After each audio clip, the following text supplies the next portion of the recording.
I'm Robin, and I'm happy to welcome you to Creative Painter Kit Club. Today I'm going to demonstrate the techniques and color mixes used to create the beautiful rustic blue doorway. You'll need to refer to your leaflet to complete the painting. You may wish to practice on the extra watercolor paper included in your kit. You can also just dive in and start painting. The extra sheet of paper can be used to create another painting to give as a gift. Let's start by talking about the masking fluid included in your kit. Masking fluid will protect areas of your painting from color until you're ready to paint them. Masking is usually one of the first steps. In the blue doorway, we'll mask the flowers and pebbles in step 2. To make your brush easier to clean, dip the bristles in liquid soap before dipping into the masking fluid. Dip your size 4 round brush in the masking fluid and apply over areas that you wish to mask. In this painting, it's flowers above the doorway and in the pots and pebbles on the ground. I like to start at the top left and work my way down to the lower right since the masking fluid is hard to see. Let the masking fluid dry thoroughly before painting. Immediately wash your paintbrush so the masking fluid doesn't ruin it. This is easiest to do under running water at a sink. At a later point, Step 39 for this painting, you'll use a clean finger to rub off all the masking fluid so those areas can then be painted. Now let's talk about how to mix the colors you'll use in this painting. Mixing the colors can be a lot of fun. Remember, every painting will be different and you can adjust colors to your taste if desired. I'll demonstrate several of the mixes you use the most. The leaflet will guide you to creating the rest of the color mixes. In step 7, a shadow mix is created to add shadows to the flower pots. Make this by combining rose madder, cobalt blue, and just a little burnt umber. You'll use it to paint a lot of shaded areas, so mix quite a bit. I'll use the size 10 round brush to pull some rose madder from the round well down into my mixing well. I've placed this cap here so you can get an idea of how much I have pulled off.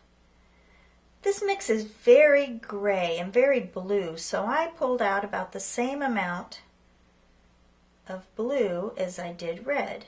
And I'm going to test it on a bit of scrap watercolor paper, and it's looking pretty good. Now I need to add a bit of burnt umber.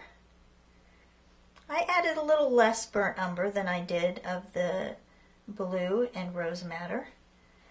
Now I need to use a clean brush to get some water to dilute it so I can see if I've got the mix right, because this will be a diluted mix that you'll be using.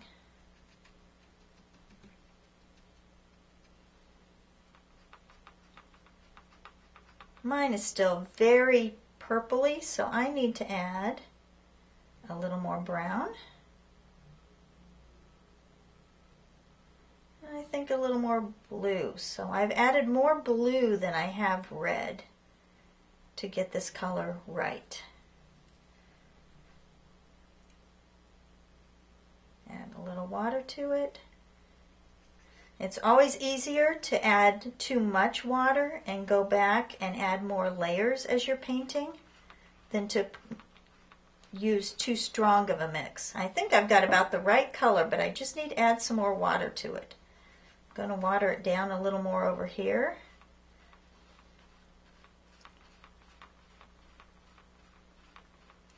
And that's looking pretty good. Again, play with it until you get a color that you like. You'll use a lot of green to paint the foliage, so let's mix some light green needed for step 15. I'll mix this using my number 10 round brush, but you can use any brush that works well for you. I can see that this is a very yellow color, so I'm going to start by pulling down quite a bit of yellow into my well, and then maybe half as much green.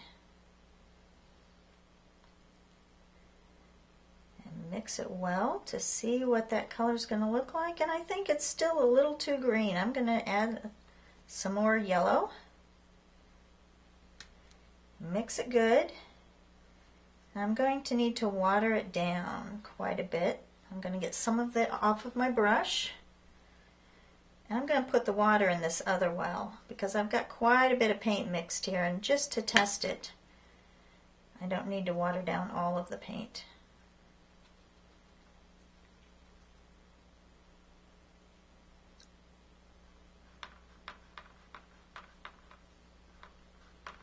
That's pretty good, but it looks like I still need a little more yellow.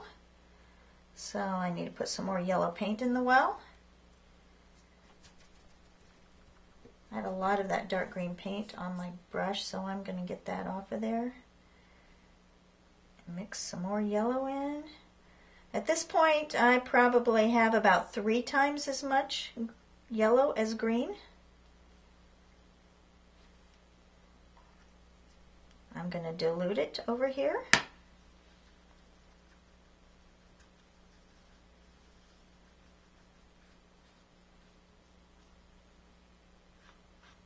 There, that's the color I'm looking for.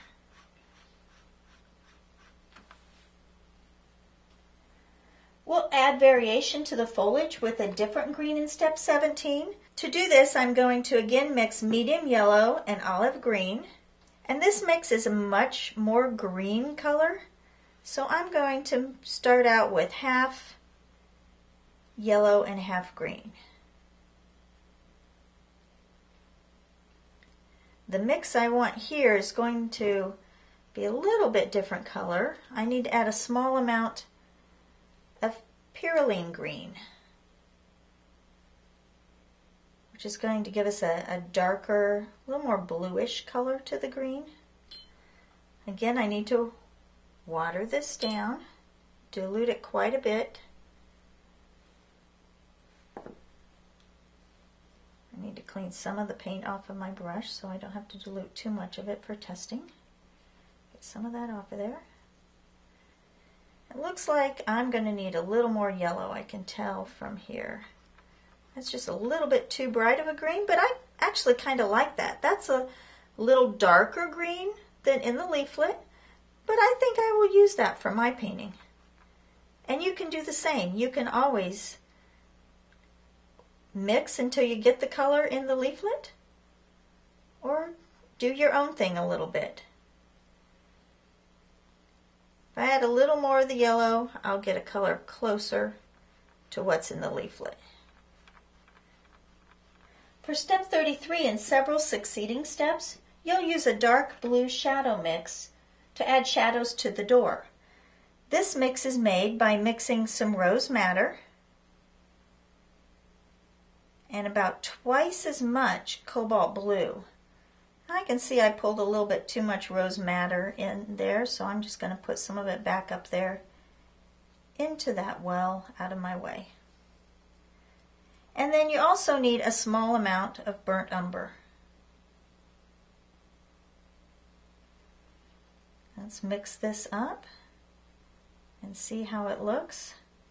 This will be used to add the lines between the door and also the fine grain to the door. Again, I need to add a little water.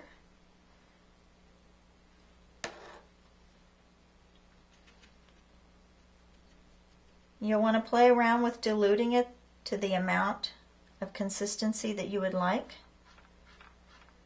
I can see I still have a little bit too much red in there. I need some more blue to get that to coordinate with the blue of the door a little better.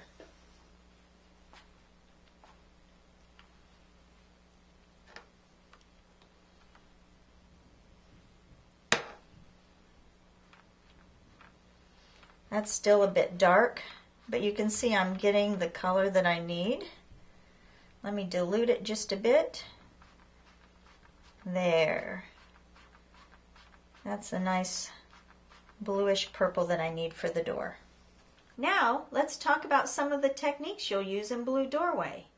Washes are often used to cover large background areas like the stone wall around the door. A wash is when paint is watered down to a very thin consistency and brushed onto a painting in a wide sweeping motion. It's a good idea to test the intensity of your wash. on a piece of scrap paper or extra watercolor paper to make sure you've got it thin enough before you start. I need this to be quite a bit thinner. So I'll add some more clean water.